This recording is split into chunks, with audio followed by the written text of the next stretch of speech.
So let's start with Cambridge IGCSE Chemistry Paper 2 Multiple Choice Extended May-June 2025 Paper 22.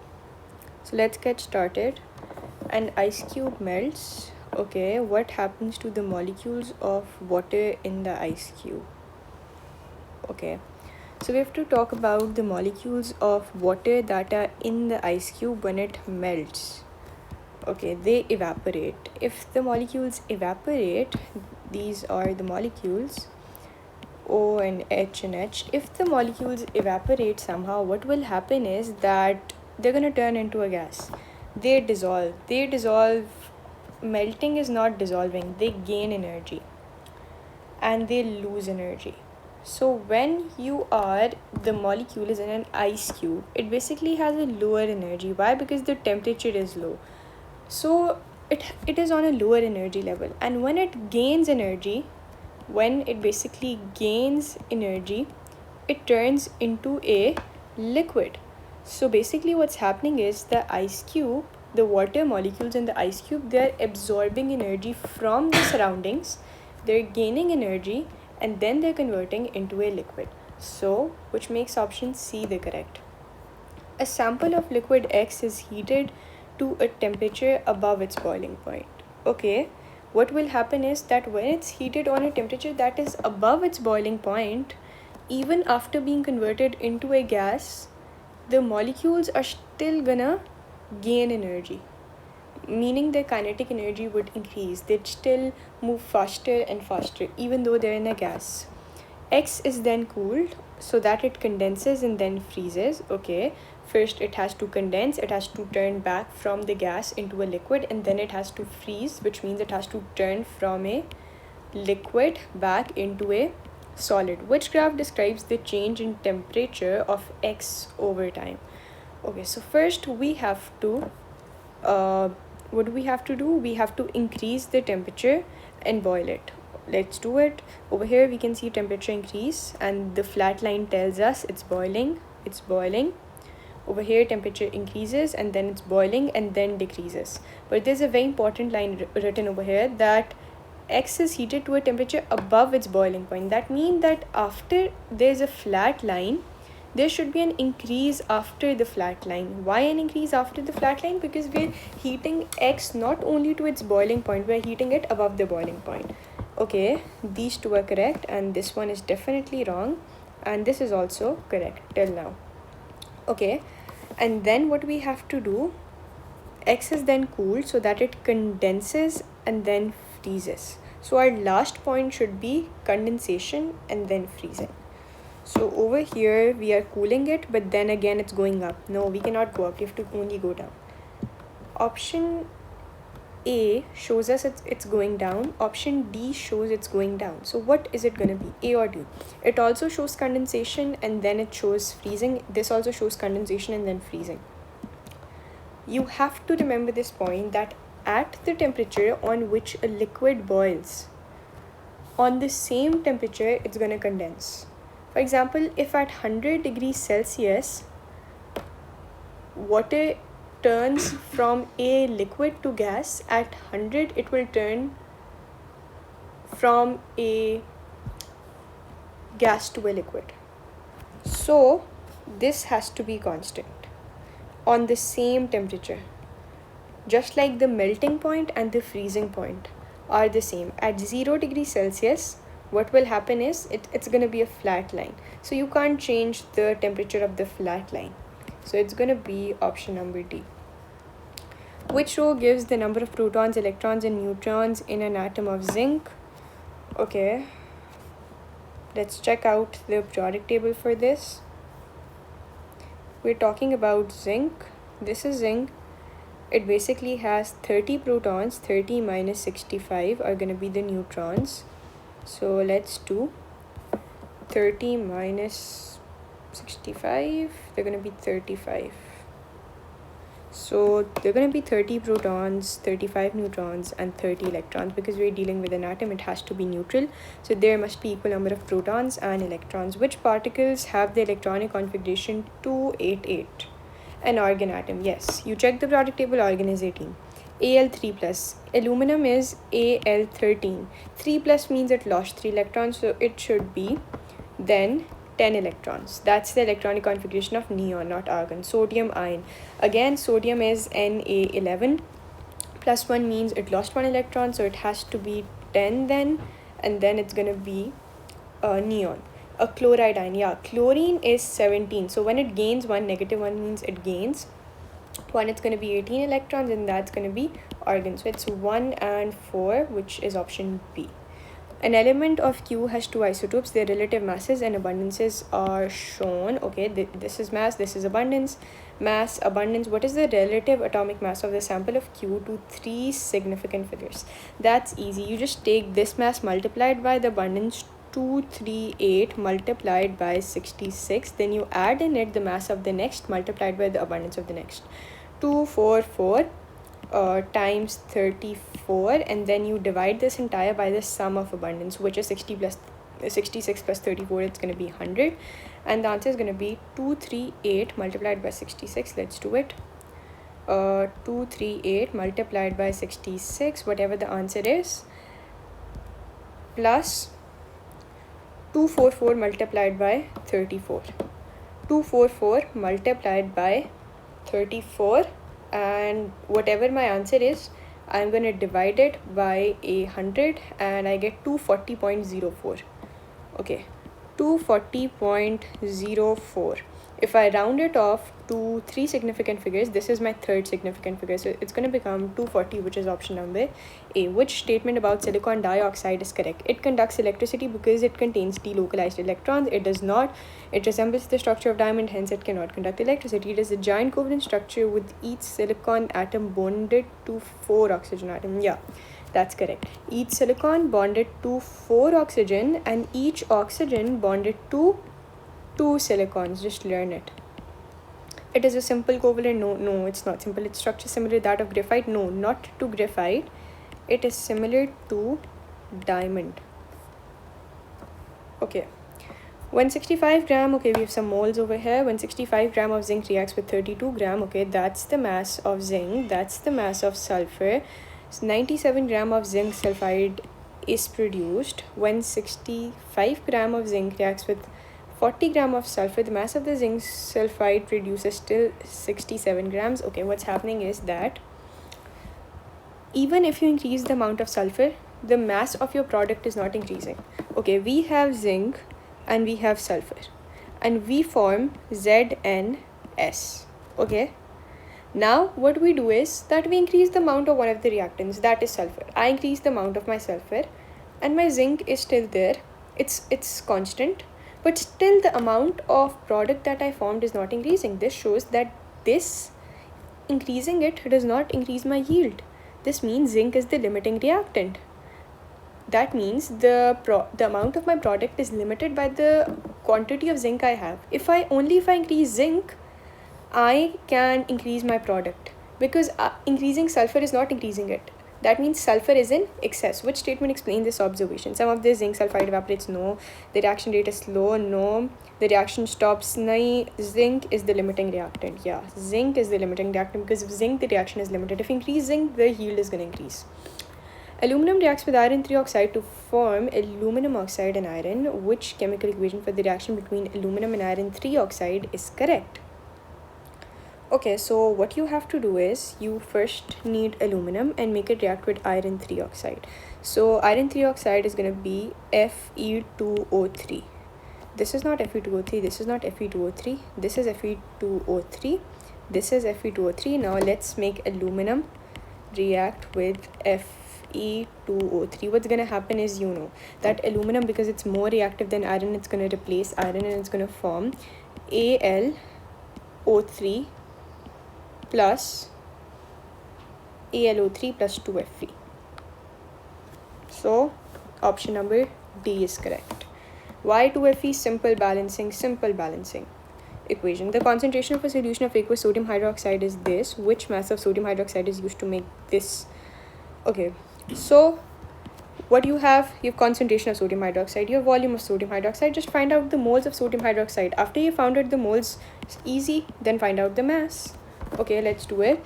moles equal to your concentration, which is 0.50, times your volume, which is 500. Because in cm cube we have to take the volume in dm cube, we're going to divide this 500 by 1000. Simple. 500 divided by 1000, that's going to make my volume in dm cube, multiplied by 0.50, and I get 0.25 moles. I have my moles. I have to find out the mass of sodium hydroxide. You know that moles equals to your mass upon your mr. What's the mass of mr of sodium hydroxide? NaOH. Sodium is 23, oxygen is 16, hydrogen is 1. 23 plus 16 plus 1, that's going to give me 40. So moles is 0.25 multiplied by 40 equals to my mass 10 grams of sodium hydroxide I need. Okay, molten zinc oxide is electrolyzed using inert electrodes. Inert electrode means electrodes are not going to be reacting in the reaction, which identifies the product at each electrode. Okay, so you have Z, N, and O. You know that that's molten. Molten means they're going to be no water molecules. So what's going to form? Your zinc and oxygen is only going to form because you have zinc oxide. Obviously, zinc is a positive ion, it's going to form at the cathode, and your oxygen is a negative ion, 2 negative, it's going to form at the anode. So cathode is going to be zinc and anode is going to be oxygen, option C. Dilute aqueous sodium chloride is electrolyzed. Okay, now you have dilute, which means you have water as well, is electrolyzed using platinum electrodes. Platinum electrodes are your inert electrodes. Okay, what is the half equation for the reaction at the cathode? Okay, you're dealing with cathode. What kind of ions you have? You have your chloride ion, you have your sodium ion, this is sodium chloride. Then for water, because you have water in it as well, for water the negative ion you have is your hydroxide ion, the positive ion you have is your H plus ion. These are going to go to the anode and these two are going to go to the cathode, and when these two go at the cathode, the one that is lower in the reactivity series is going to get discharged, and we know that hydrogen is lower in the reactivity series than sodium, so hydrogen is going to discharge. Simple. 2 H plus are going to gain 2 electrons and form H2. Okay, hydrogen oxygen fuel cells can be used to power vehicles. Okay, which statement about the hydrogen oxygen fuel cell is correct? The equation for the overall reaction is, okay, no, this is not water. Okay, the only chemical products are water and no carbon dioxide is not formed. That's why it's clean. Chemical energy in the fuel is converted into electrical. Basically, you have chemical energy and converted. This kind of feels correct. Let's read the other one as well. The hydrogen used in the hydrogen oxygen fuel cells is a fossil fuel. Oh, hydrogen is not a fossil fuel, so it's going to be this. Hydrogen is not a fossil fuel at all, because fossil fuels are non-renewable. Hydrogen is a renewable gas. You can get it from water. Okay, the reaction pathway diagram shows, okay, we have an enthalpy change question which identifies the type of reaction and how the temperature of the surrounding changes during the reaction. First, we know that the reactants are lower, products are above. So first statement that I can conclude is that this is an endothermic reaction, and once I know it's endothermic, I know that the type of reaction is going to be endothermic and the temperature of the surrounding is going to decrease, because in an endothermic reaction what happens is that the reactants, they basically gain energy from the surroundings, so your surrounding temperature decreases. Okay, the average bond energy for CH bond is 413 kilojoules per mole. What is the enthalpy change when 1 mole of methane molecules, okay, 1 mole of methane molecules is formed from carbon and hydrogen atoms? Okay, so you have to form 1 mole of methane molecules. Okay, you need to understand this, that when you form 1 mole of methane molecules, this is a methane molecule, CH4. When you form 1 mole of methane molecules, you are forming 4 moles of carbon hydrogen bonds. 1 mole, 2 mole, 3 mole, 4 mole. You're forming 4 moles of carbon hydrogen bonds. For 1 mole of carbon hydrogen bond, this is the enthalpy change. So for 4 moles of carbon hydrogen bonds, you simply have to multiply 413 by 4. So it's going to be 4 multiplied by 413 and you get 1652. 1652, it's option D.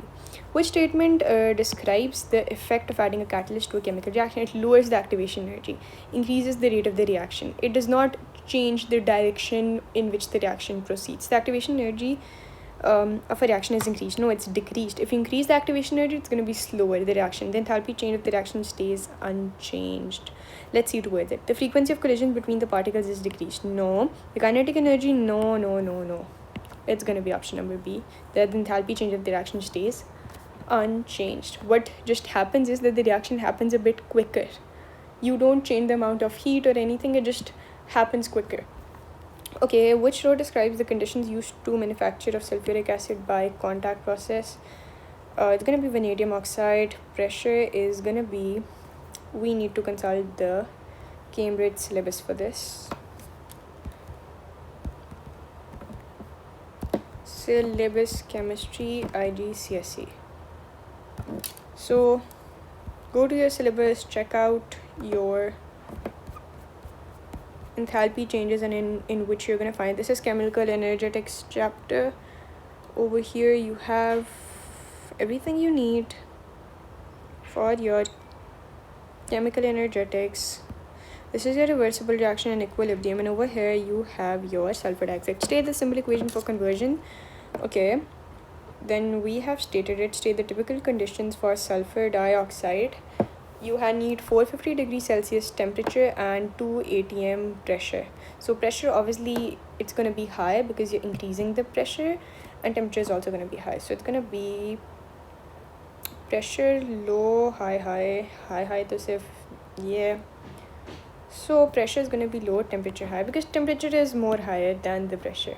Pressure is 2 atm.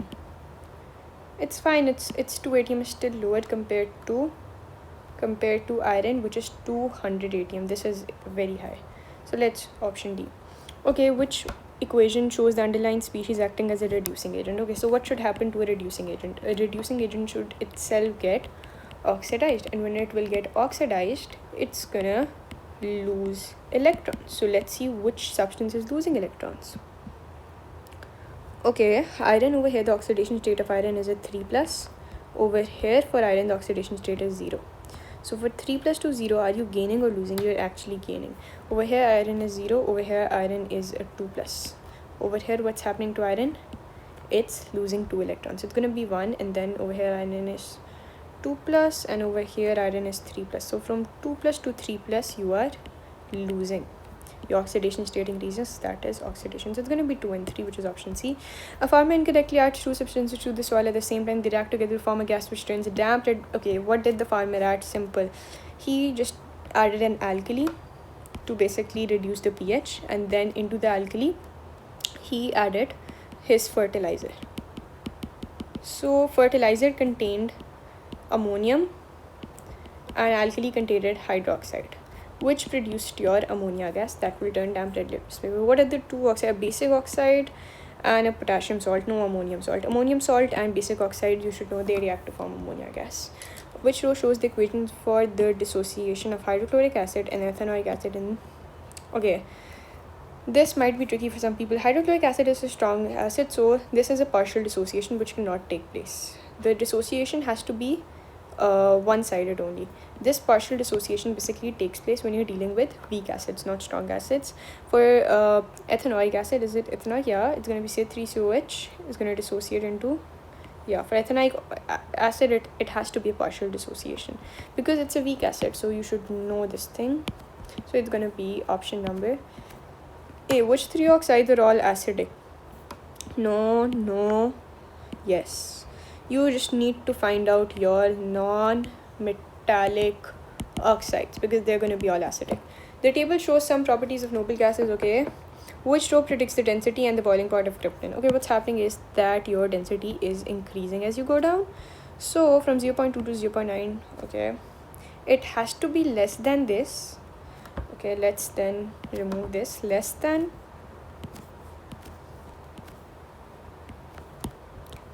Let's remove this because it has to be less than xenon and it has to be more than 1.8. So let's remove this as well.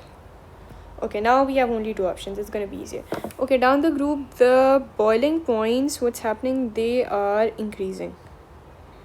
They're increasing. So it has to be less than negative 108.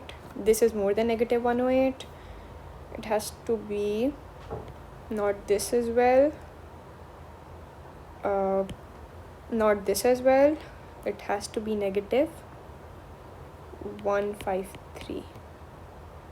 Because negative, what was this? This was negative 195. Now 195 is greater than, less than 1A, -1. It's like because dealing with negative temperature, so it's going to be option number C, which has both correct. Okay, sodium is a group 1 metal, which is a physical property of sodium. Non-conductor, no, it's a very good conductor. High melting, no, it's very low. High density, no. Malleable, yes.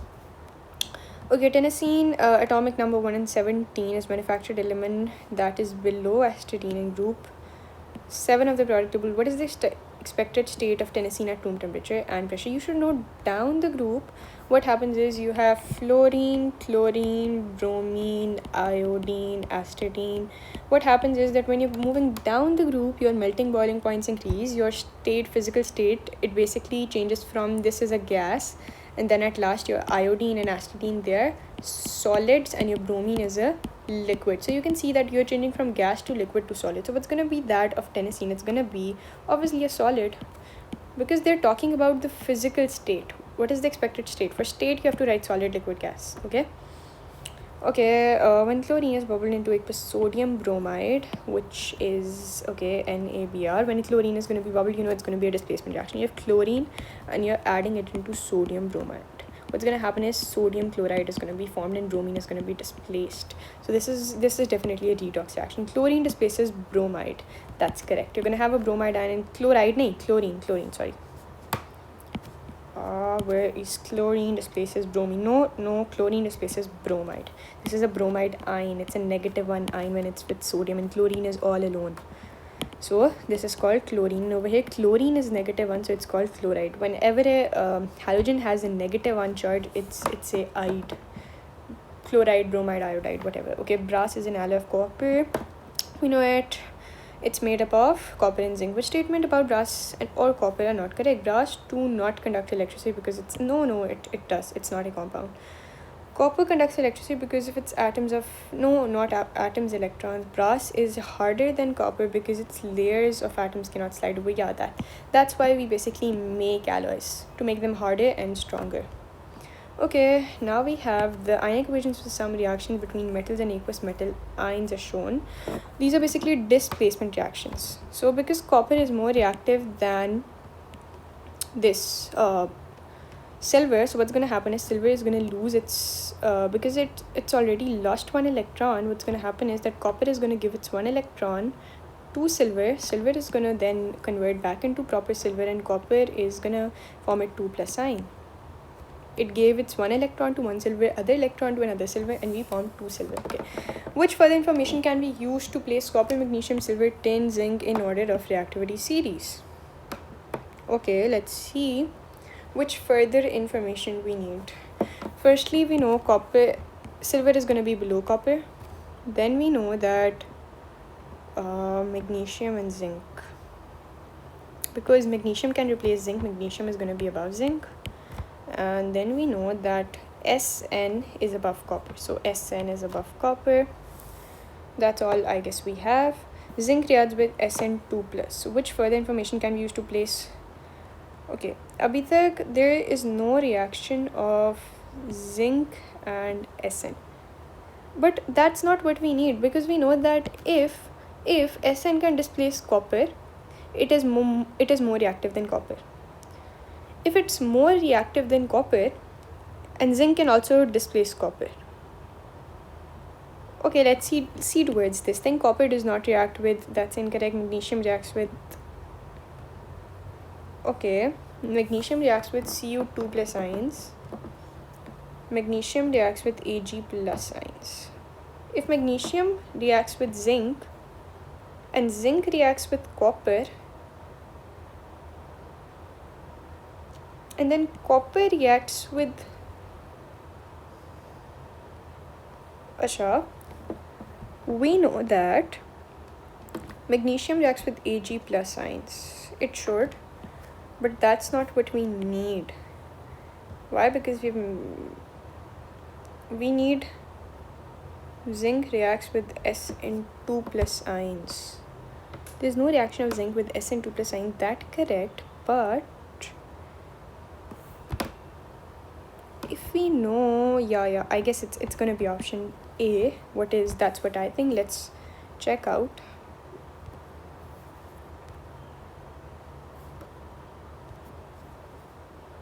Because we need to check for zinc and Sn, because there was no reaction of zinc and Sa, and it's option A. Oh, that is what I was thinking. There is no reaction of this. Why? Because look, copper is displaced by both zinc and Sn. Copper is displaced by both. This means definitely both are more reactive than copper. That's what we know. They're going to be above copper, but from each other, which is going to be more above, that's what we not know. So we should make them react, because zinc is used to galvanize iron to prevent it from rusting. Which statement are correct? Galvanizing is an example of barrier method. You know what? Galvanizing is an example of both a barrier method as well as a sacrificial protection. Yeah. 1 and 3. I didn't even read other, so I'm sure what I have read. Okay, from equation, which equation represents the reaction that occurs in a blast furnace during the extraction of iron from hematite? Oh, definitely not this. Definitely not this. I don't know why do they write such equations. Definitely not this. That's a child's play. Okay, what is added separately to anhydrous copper sulfate? What's going to happen when what is added? It's going to turn from white to blue. And then cobalt chloride, when what is added, what's going to happen? It's going to turn from blue to pink. So it's going to be option C. Gases which cause acid rain in form in car engine. These gases can be removed by using a catalytic converter. Which equation represents the removal of one of these gases using a catalytic converter? Okay, so you just need to okay, what's basically happening is that you need to learn these equations by heart. This one seems to make sense, but yeah, this one seems to make sense, that you have carbon monoxide, you convert it into carbon dioxide, because monoxide is very harmful, dioxide is like a little less harmful, and then you make nitrogen as well. So I guess it's going to be option B. Which statement about carbon dioxide is correct? Carbon dioxide absorbs thermal energy from Earth. Oh my god, these ones about the ozone depletion thing, and then this global warming thing, these are very confusing. Achha, carbon dioxide absorbs thermal energy from Earth. Let's see towards it. Okay, carbon dioxide increases the thermal energy. Increases? Lost to space? No, it should decrease, because it's going to absorb it from the earth, and then it's not going to let it go back into the space. So it's going to decrease the loss to space. Okay, the level of carbon dioxide in the atmosphere has increased due to burning of fossil fuels. Yeah, that's definitely going to be correct. So this, either this or this. Obviously 2 is incorrect, then we know it's going to be option number B. 1 and 3. Oh my god, we just figured it out just by eliminating one option. Let's read 4 as well, because 2 is definitely going to be wrong. So these 2 cancel, all 3 cancel because of 2. Carbon dioxide is the only gas. No. There's a gas called methane that's even more that has a bigger part in global warming than carbon dioxide. What is the structural formula of butanol? Okay, so what's gonna happen in butanol is it's gonna be, you need 4 carbons. You have 1, 2, 3 carbons, so it's gonna be this one, because butanol means that your OH group cannot be at the last. 1, 2, 3, 4. OH should be here.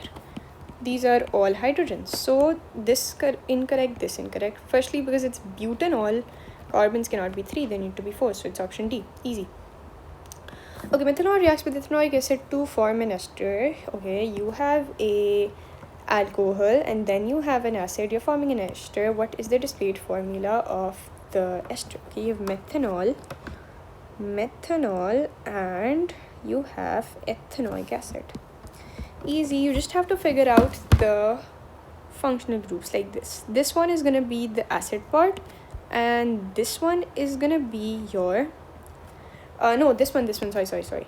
This one is gonna be, the green one is gonna be your alcohol part, and the pink one is gonna be your acid part. So 2 carbons for the pink one and 1 carbon for your alcohol part, and this is what's joining them. Acha, petroleum can be separated into useful fraction by fractional distillation, which shows the use. Bitumen, no. Naphtha, fuel, nahi. Kerosene, yeah. Kerosene is used as a jet fuel. And refinery gas is used for cooking or heating at home. Okay. Ethane reacts with chlorine in the presence of UV light. Which products are formed? Firstly, you have to form an HCl, and two HCls cannot form at a time. One HCl is going to form. So I just make C my correct option. Okay, ethanol can be made by fermentation of aqueous glucose and by catalytic addition. What are the two advantages of making ethanol? By catalytic addition of steam to ethene rather than by fermentation. Faster reaction, yes. Renewable raw materials, no. No. For addition of steam, you basically use your ethene, and ethene is a hydrocarbon, and if it's a hydrocarbon, it is non-renewable. So no. Purer product, yeah. Because when you're forming it by fermentation, your product is not pure. You should know this. The structure of a polymer and the repeat unit is shown. Which pair of monomers are used to make this polymer? Okay, what you have is you have a basically this is an amide linkage, and you have continuous amide linkages like these. You have diamine, this is diamine, and dicarboxylic. So you are making your nylon, so you need diamine and dicarboxylic like this, but it should have 2 carbons in the center and 2 for the functional group. So 2 in center, 2 for functional group, and this one should have 2, so it should be this, I guess. Okay, which item of apparatus is used to measure this of liquid correctly? Okay, since it's 1 decimal place, not this can only measure fixed like 25 or that, it's gonna be A. Okay, a mixture containing an aqueous, because burettes are like a little bit more accurate. A mixture containing an aqueous salt and an insoluble salt is filter. Which row describes X? X is definitely going to be the residue, and Y is going to be the filtrate. What's down is filtrate. What's on the filter paper is called the residue. Pure ethanol has a melting point of -114 and a boiling point of 78. Okay, that's when it's melt. That's when it's boiled. What are the melting and boiling points of a sample of ethanol which has glucose? Okay, impurity increases your boiling point, so it should be more than 78. It should be 79, and it decreases your melting point. So if we decrease -114, we get 116. Don't think 112, because we're dealing with negative numbers. So it's gonna be B, and we are done with today's paper. I hope you liked the video. Consider subscribing to the channel. Bye bye.